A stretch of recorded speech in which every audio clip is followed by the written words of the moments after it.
Well, I'm left with this George G. The time is right. Welcome to today's guest, strong and powerful Dr. Ella F. Washington. Dr. Ella, are you ready to do this? Let's go. Let's go indeed. Dr. Ella is an organizational psychologist and DEI expert. She's the author of The Necessary Journey, Making Real Progress on Equity and Inclusion. Dr. Ella, tell us a little about your personal life, some more about your work, why you do what you do. My pleasure. Thank you again for having me. So, I'm an organizational psychologist, and I have spent my career trying to understand how we can make work more enjoyable at its most simplest form. We spend more than one third of our whole lives either working at work or thinking about work. And I would say in the Western world specifically, we probably spend more time than that because now we're so connected through our mobile devices that many of us spend most of the day working, not just one third. And so, when you think about that reality, it can either be a little bit depressing, right? If you hate your job, or it could be something you think about with reverence, with respect, with hopefully some joy, right? And so, if we're spending so much of our lives at work, we should have work environments that are places where every single person can thrive, are places that we are able to lean into our unique strengths as individuals and hopefully have some fun while we're doing it. Amen. I think that if we're not able to have fun, then it's probably not worth doing. Appreciate we can't have fun all the time, but I think that that makes a ton of sense. How close are we to that? Well, it's interesting. I have this concept called workplace utopia. And it's this concept that I talk about in my book about defining kind of what it would mean for you to thrive in your work experience. And organizations should be trying to understand employees' workplace utopia so they can get a bit closer. Now, the reality is everyone's, workplace utopia is going to be a little bit different because we're all a bit different. But if organizations take the time to understand what it is that their team members need to thrive and try to work towards that, I think we can get a bit closer. I think part of that is understanding your own strengths and understanding, what makes you feel most included, what makes you feel most valued and respected on teams, right? And so early in your career, it's a bit hard. You're still figuring those things out. But I encourage us, especially given the statistics of today's world, that most people have three or four jobs and sometimes even three or four totally different career paths.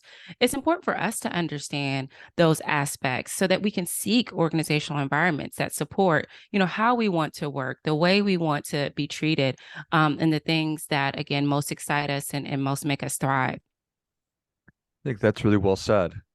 I spent a lot of time thinking about talking about um, how the only way to live how you want is to know how you want to live. And if I have no idea what my strengths are and what a workplace utopia, what my workplace utopia is, then it's going to be hard for me to find it.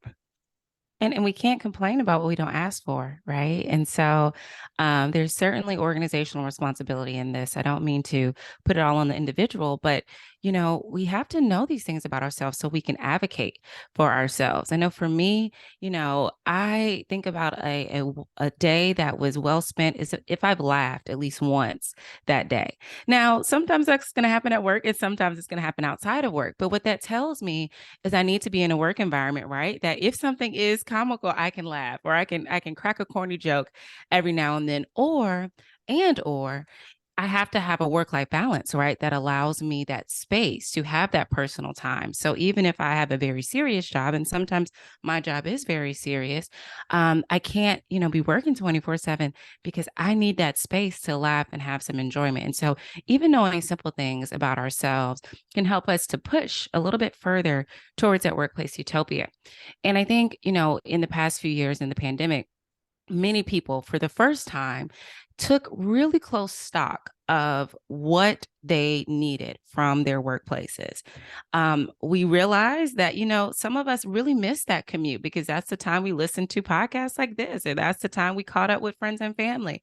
Others of us were like, I don't ever want to commute again. I can't stand it. I never want to see that morning traffic again. And other people realize I have to take a walk throughout the middle of the day because that is just the way that I can unplug, at least for like 20 minutes.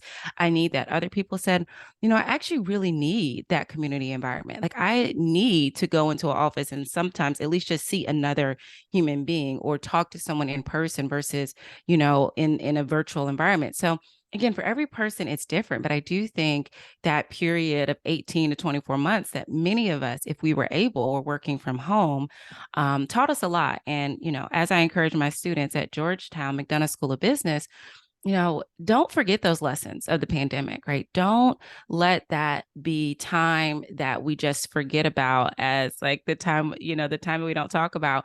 We learned a lot about ourselves. And not only should we remember those things, but we should be challenging organizations to meet us where we are. And I think we've seen that in the Great Resignation, right? We've seen that in many people leaving whole different industries that they were in pre-pandemic. And so I think those are valuable lessons. Yeah, I couldn't agree more.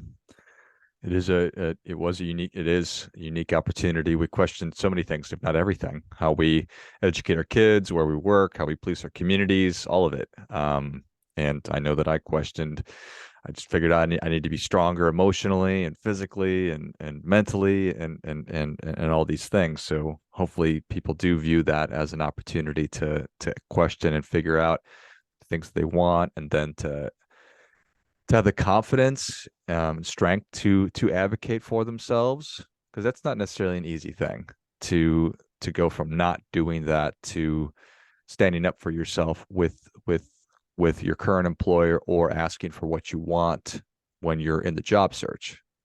And by the way, when you layer in demographic factors like women and people of color, they actually advocate less for themselves in the workplace. Research has told us for many, many decades that is the case. And so, as we're thinking about more diverse and equitable work environments, that's part of it. Like understanding that there is this historical pattern of certain groups, especially, it's hard for everyone, but certain groups, especially, not feeling as comfortable advocating for themselves in those spaces.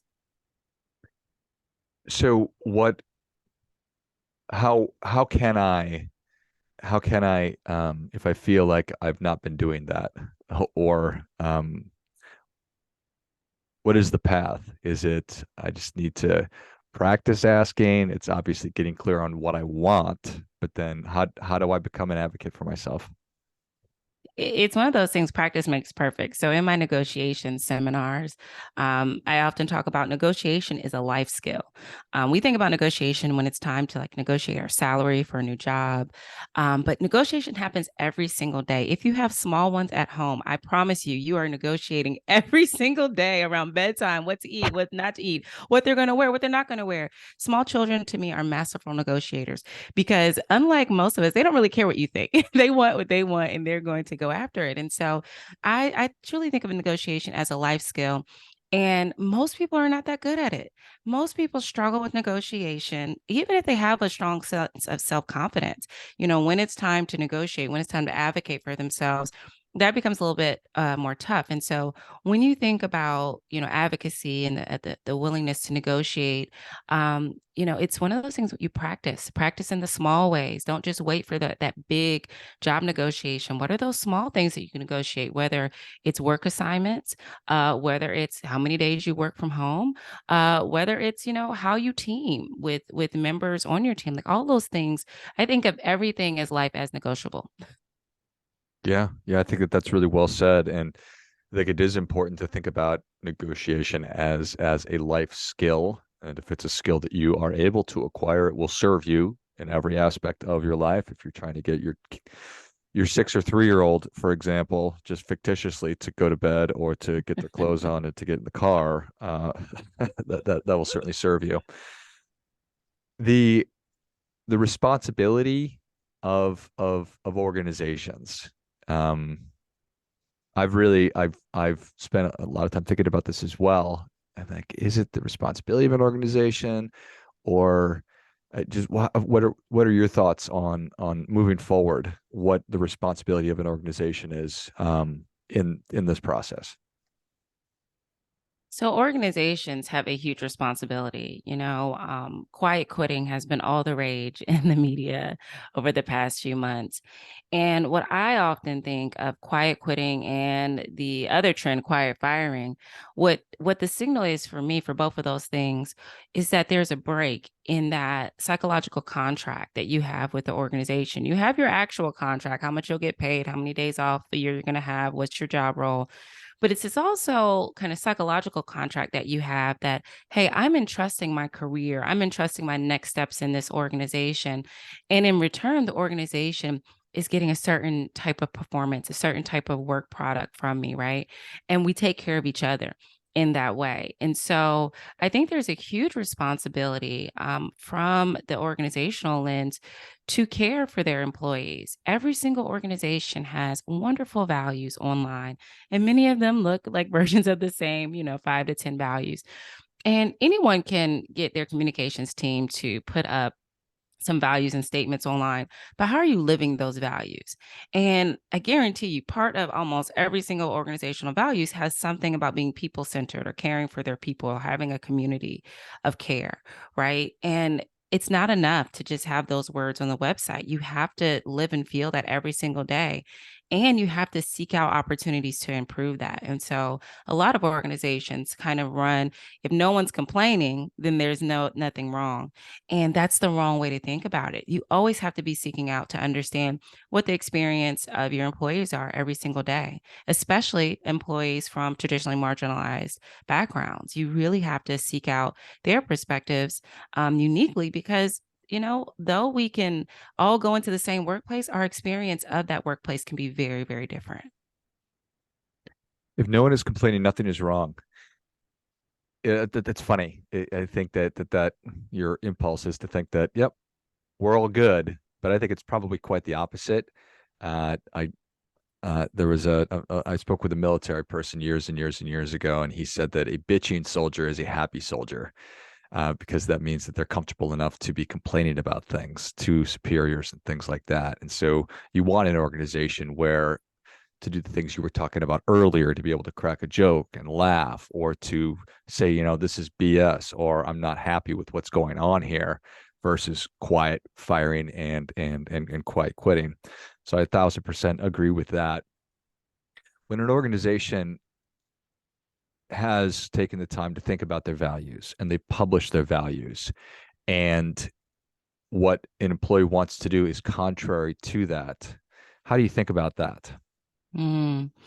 That's a good question. That comes up so many different lanes. What happens when an employee does something outside of the workday that's against the organizational values? What happens when they disagree with another employee and maybe it's something that's values related, right? And how do we welcome healthy disagreement, but also have, specific boundaries around what we will and will not accept? One, it's really difficult. Let's just acknowledge that because though we can have policies and we can have, written statements online, human interaction is not a one size fits all. And so context does matter. How someone says something, albeit even if it's challenging, no matter how they say it, their tone, their intent, the impact it had on other employees, all of that matters. And so that's the tough thing about this work in human capital and diversity, equity, and inclusion, that we want a one size fits all. Many of us want kind of the answers to the test. Exactly. How do we deal with this when this happens? Right. And that'd be great. But we're talking about humans. We're talking about the human condition of being imperfect. And so there's not going to be a one size fits all approach, but you can be really clear about not only what your values mean, but what that looks like in action and things that will not be tolerated, right? So, disrespect, for example, if your value is respect and you say you will not tolerate disrespect, then when you see evidence of disrespect, even though there's not a one size fits all, when you see that evidence, you have to take action. Now, you can have course corrective action by calling in someone and, coaching them to not expect that behavior again.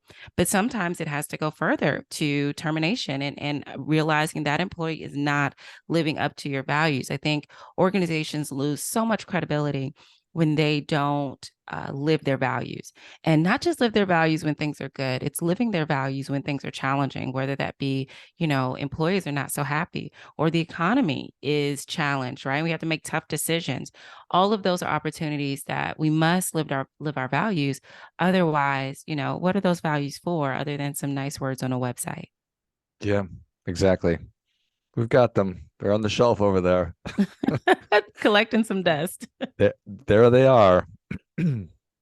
So you talked about how it's valuable and important, essential. I don't know if you said essential or not, for organizations to be actively seeking input from marginalized groups.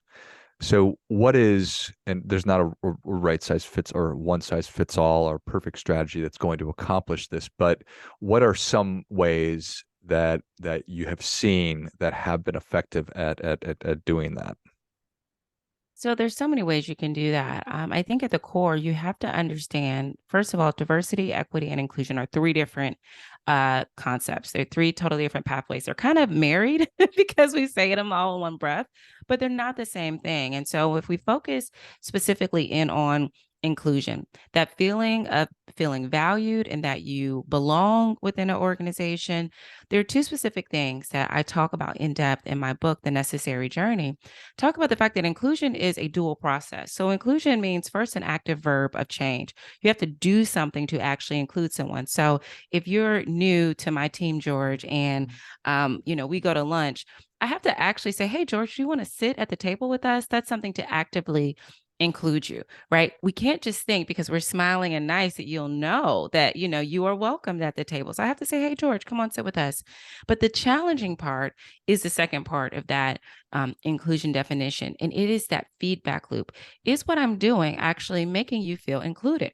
Now, George, maybe you feel super included when I invite you to the lunch table. Or maybe you're more introverted and you like your quiet time at lunch and you kind of feel called out because you just don't want to be bothered at lunch, right? How am I to know if I don't ask you? How am I to know if I don't create that feedback loop? Now, usually, inviting someone to sit with you at lunch isn't such a precarious topic, but if you extrapolate that to larger examples, for example, I hear all the time, for example, June 1st, it's the beginning of Pride Month. And, many organizations celebrate in a way of putting a Pride banner and rainbow on their websites or their LinkedIn pages or other things like that. And, for many employees, they're like, that's great. I feel seen. I feel like, the organization is celebrating my identity. Awesome. But you have a lot of employees that also feel like, hey, that actually doesn't make me feel included because the organization doesn't do anything the rest of the year.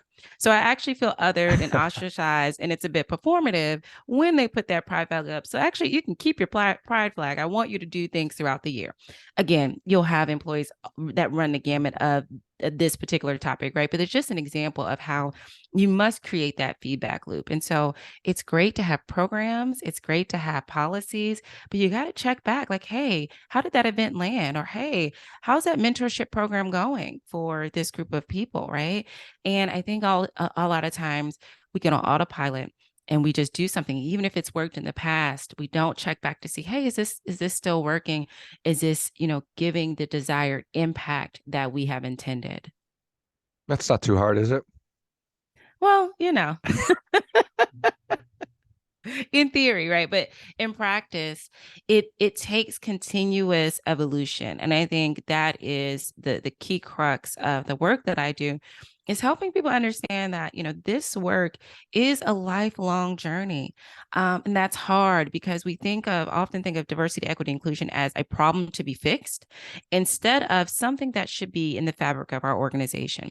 If we shift our mindset to think of inclusion and equity and belonging and all of those concepts of being human in the workplace as really elevating humanity in the workplace instead of fixing a problem, then we'll know that we should always be checking back on these things. There's always going to be shifts and changes as generations shift and change, as our world shift and changes. And so, how we want to work and how we want our workplaces to look will shift and change. There's always an opportunity to make folks feel more included, to do things to bring people in and to make sure they feel a sense of belonging. Love it. What do you hope that people get out of when they pick up The Necessary Journey, making real progress on equity and inclusion, what do you hope people get out of it? The book tells 9 different stories of companies at all different places on their DEI journeys. So, one, I want them to know it's not a one size fits all approach. But two, the reason why I wrote the book in a narrative format that's an easy to read, digestible format is because I want people to see themselves at some point in the journey. Maybe you're at a large multinational corporation like Sodexo or PwC, as I talk about in the book, or maybe you're at a small startup like Uncle Nearest, or maybe you're at a mid-sized company like Best Buy that's been around for a while, right? No matter what type of company you're in, no matter where your company is on their DI journey, no matter where you are on your journey, I wanted people to be able to see themselves. And we know the power of storytelling and narrative. We're much more likely to remember something, to feel connected to a story. Data and facts and figures are awesome. I'm a researcher, so I love that too. But what you'll remember is a story that someone told, that emotion you feel. And so that's what I hope that readers feel and take away when they read my book. I love it. Well, Dr. Ella, thank you so much for coming on. Where can people pick up a copy of The Necessary Journey, making real progress on equity inclusion, and how can people engage with you? I would love it if you follow me on LinkedIn, Ella F. Washington. You can also go to my website, ellafwashington.com, and you can pick up the book at any retailer where books are sold. And so, whether that's Amazon, Barnes and Noble, your local bookstore, you should be able to find The Necessary Journey. And I hope you enjoy it. Excellent. Well, if you enjoyed this as much as I did, show Dr. Ella your appreciation and share today's show with a friend who also appreciates good ideas. Pick up your copy of Necessary Journey, Making Real Progress on Equity Inclusion, wherever you buy your books.